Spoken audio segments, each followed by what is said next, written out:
Imagine two classrooms, same school, same age, same exams. But one small difference changed how these children saw themselves for life. In the first classroom, every time a student finished a test, every time they solved a problem, the teacher smiled and said, "You're so smart." Not once, not twice, but every single time. The message was clear. Your result defines who you are. Your intelligence is the reason you succeed. Now, in the second classroom, when students finished a test, the teacher said something different. "You worked really hard. I can see the effort you put in. You didn't give up." Same achievement, different praise. At first, everything looked fine. Both classes performed well. Both groups felt confident.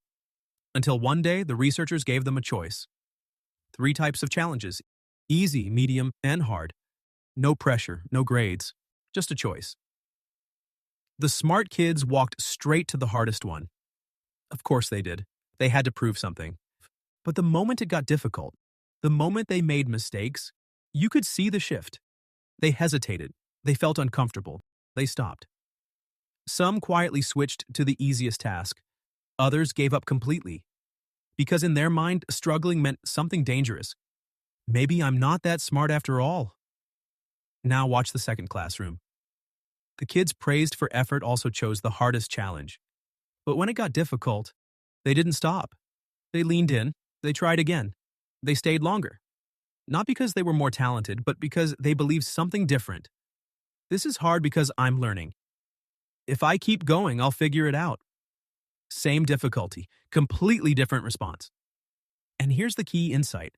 The smart students believed ability was fixed. When they hit a limit, they assumed the challenge was too hard for their capacity. The hardworking students believed effort mattered. So difficulty wasn't a threat, it was part of the process. That one type of praise created two different belief systems. One taught children to protect their identity, the other taught them to expand it. And this isn't just about school. This is about how you see failure, how you handle pressure, how you respond when life gets hard. Because when you believe outcomes define you, you avoid challenges. But when you believe your actions shape outcomes, you grow. This is the difference between external locus of control and internal locus of control. When you operate from an internal locus of control, you stop asking, "Who's to blame?" and start asking, "What can I do?"